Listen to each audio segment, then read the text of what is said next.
Hey guys, today I decided to make a review instead of an unboxing video on the Phoenix 5. I was finally able to collect them all, so I thought to myself, why not? Let's make a review. So I'm gonna try to make this not too long, try to make it short, go right to the point. Well, let's start with Namor here. All of them are 295 and 150. They're the same point value. He has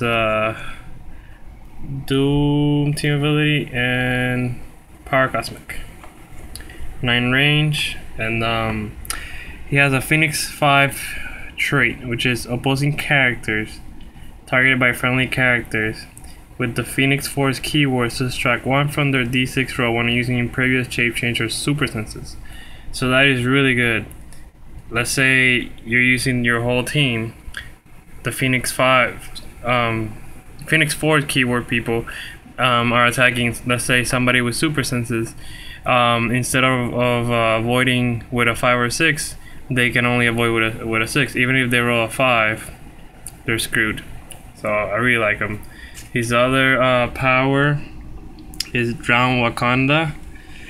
All squares at Namor's level of elevation or lower in rows from the edge of the map that your starting area is closest to the rows Namor occupies are water terrain in addition to any other terrain. So basically, if you move him up, let's say 10 squares, anything behind him in the same level of elevation is flooded.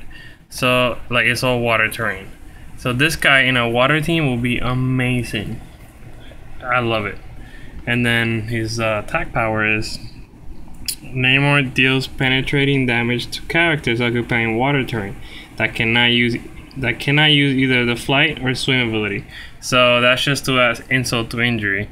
You know, I flood the whole map and now I do penetrating damage to you. He's super awesome. I think in his 295 point dial, he's pretty strong because he starts with hypersonic. I'm not gonna go through the dial because that's gonna take too long. But I think he's pretty good. At 295, I'll give him 5 out of 5, and then at 150, I'll give him probably 4 or 3.5. It's just that defense, man. 7. Even though he's invincible, it's still 17 defense, and that's too low in my opinion. But at least he has a charge, so move and attack, and he has perplex to perplex up his defense. All right, moving on to Emma Frost. This one is, in my opinion, the weakest one of all of them, just because of her defense. That stupid.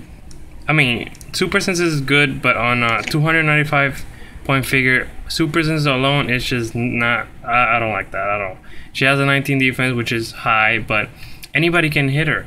Especially now with precision strike, they ignore senses. You cannot avoid an attack that's going from a person with precision strike. So anybody can hit her. So anyways, let's go through her Phoenix 5 trait. Friendly characters with the Phoenix Force keyword can be targeted by incapacitated mind control opposing characters TK. So basically, no brother voodoo. If you play this whole team, they cannot be mind control, which is awesome. And she has what is it? Let's see. Her attack power, which is telekinesis unleash. Emma Frost can use telekinesis. She can use it normally as a free action. If she uses it normally to target an opposing character and hits, after actions resolve, deal that character 3 damage. So that's pretty cool. You can use it for free, or you can just TK someone away and do 3 damage, which is pretty nice. But my favorite power of her is bow before me. Emma Frost can use mind control. When she does, after actions resolve, each hit target must choose to deal that hit character 1 avoidable damage or heal Emma Frost of 1 damage. So let's say you try to mind control somebody that is 3 people that are 150 points each.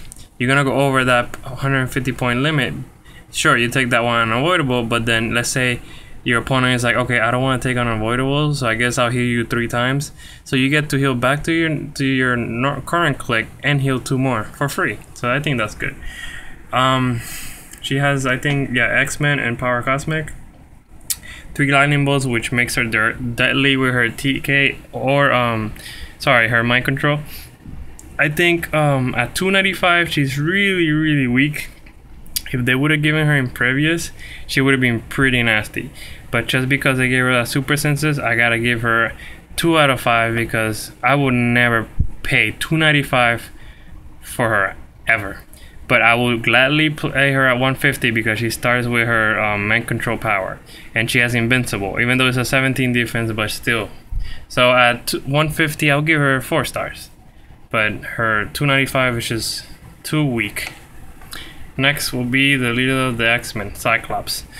Again, the defense is way better than Emma Frost because at least he has invincible, but I'm not a big fan of invincible in the first click because especially on a powerhouse like this guy, 295, because even somebody with 2 damage can go through it because you only ignore half of it.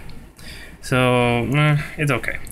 Well, his Phoenix 5 key trait, I keep saying keyword, I don't know, whatever, trait is really good, especially if you play a team full of these guys. Basically, friendly characters with the Phoenix 4 keyword can use leadership if they were 400 points. So let's just say everybody is together, all have one big happy murdering family. And normally, since they're 295, but since Cyclops gives them the ability to act like if they were 400, they can remove tokens from each other. So Emma leadership on Namor, take a token off. Namor leadership on Emma, take a token off. Colossus on Magic, off. Magic on Colossus, off. It's just sick. I played this team without Colossus because I got him today, but I played the Phoenix 4, which that's what I called it. I played a friendly game the other day with my girlfriend. Oh my god, every turn I was rolling leadership and I was removing tokens and I was always moving and attacking, moving and attacking. It was so sick. I love that trait if you're playing all of them together. If you're only playing him alone, that trait makes no difference, but it's really good. Anyways, and then the other trait he has is we're beloved, they're mistrusted. Adjacent friendly characters with the X-Men keyword modify their attack value by +1. Opposing characters with the Avengers keyword modify their attack value by -1. So this will be great for that event that's coming up, Avengers vs X-Men. So that'll be super cool. What else does he have? He has a Phoenix Force Blast. When Cyclops targets a character with a range, let me put it here. With a range combat attack, the area of effect includes all opposing characters within 2 squares of the target. You may divide Cyclops damage among all hit characters, and you may knock back any hit targets 2 squares. So basically, it's like a mini explosion. So anybody, if let's say Cyclops is targeting, I don't know, Emma, and they're 2 squares away, you can divide the damage between all of them, and then they get knocked back, which is cool. All right. At 295, I really like him because he has a, once you push him from that click, he has Impervious and Hypersonic, and I'm a big fan of Impervious. I think that's the best defense power there is, and you have that option if you want to use Invincible or Impervious.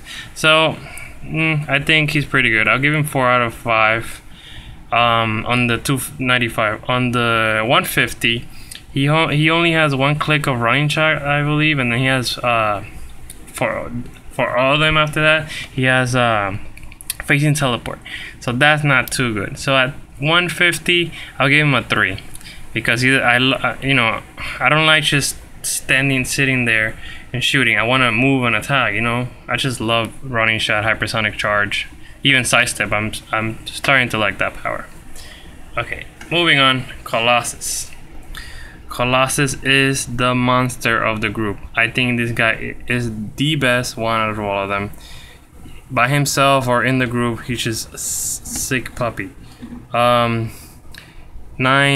He starts with a 9. I think that's okay. His wing power or speed power is Colossus can use charge, running shot, and he can I think break blocking terrain when he moves through it. So really, Colossus is a beast from close combat, but now you give him range and running shot, so he can do a lot of damage from range and even more damage with charge. With a heavy object, he could do 7 damage. He's X-Men Power Cosmic. This guy is amazing because he stays consistent. I think he has like a 19 defense, and for like 5 clicks in a row, he has 18 defense. and he goes from impervious to invincible to invulnerability, and he stays with invulnerability. He never goes down to toughness. And he goes, and his 150 point down. Everybody, all the other Phoenix 5 are 17 defense. He's at 18 defense. I love that. I love high defenses. And he goes back up to 18 later on in the dial, and he also lasts one extra click more than the other guys. So this guy is just brutal. I love him, and I think he's the best. Oh, I forgot to talk about the Phoenix 5 keyword. When friendly characters with the Phoenix Force keyword will take damage, you may transfer up to two of that damage to one other friendly character with the Phoenix Force keyword as unavoidable. I think that's really good. Some people don't like that, but let's say he's about to die, and he's gonna take, I don't know, he's 4 clicks away from dying. He's gonna take 4, but instead of taking all 4, you take 2, and then you give Emma, which is in her first click, 2 damage, and that way you save him from dying. And then since they all have support later on in the dial, they can heal each other up. I think that's really good. I like that trait. And then his damage power is Phoenix Effect. When Colossus hits a character with a close combat attack, and that character is in knockback, after actions resolve, deal 1 penetrating damage to that character and each other character along that direct line of fire. So if I'm reading that correctly, let's say this is a conga line right here. Colossus either charges or hits Cyclops. He's gonna hit him and anybody in this along that direct line of fire, and they all take one penetrating damage, which is really awesome. So yeah, that's enough from him. And last but not least is Magic. She is same point value like all the others, but she has the Mystic's key team ability, and her Phoenix 5 trait is only other friendly characters with the Phoenix Force keyword can use Mystic's team ability. That's really good because you can give everybody in your team Mystics as long as she's alive, and that's awesome. And then she has a defense power, which is Magic can use barrier and vulnerability. She can use barrier as a free action, but when she does, she may only place 2 squares of blocking terrain. You might be saying, well, that sucks, only 2 squares. But the thing that makes it good is her damage power, which is Magic can use probability control. When Magic attacks an opposing, let me put it here so you guys can read it. When Magic attacks an opposing character, the area of effect includes all on-target opposing characters within range and adjacent to squares of blocking terrain. Deal 1 penetrating damage to hit on-target characters. So you attack. First of all, you place your blocking terrains. You attack somebody in the area. Anybody around that person that got hit gets 1 unavoidable if they're next to blocking, and she creates those 2 blockings, so that's free penetrating damage. That's really good, really good. Her 295 point dial is cool because she has energy explosion with 2 lightning bolts, and I really like it. I think I'll give her a 295 4 stars. And her 150 point dial, that's the only click I like. After that, she gets plasticity, so no move and attack. So again, I have to give her like a 2.5 or 3 because after that she cannot move, or she can just stay there and shoot, but you can go around her, I guess. Oh, and I forgot to say my rating on him. Basically, going back to him, he's 5 out of 5 on both dials. I think he's amazing at 295 and at 150. He's so strong, man. 5 out of 5 on both dials, both point values. Well, try to make this as quick as possible. I didn't want to go through the dials. Sorry it took a little long, but anyways, this is my first review.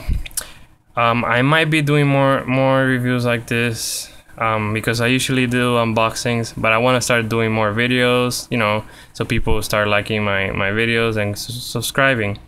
So yeah, if you guys like this video, please like, subscribe, and comment. And I might be doing some more. Thank you guys. Have a great day. Bye.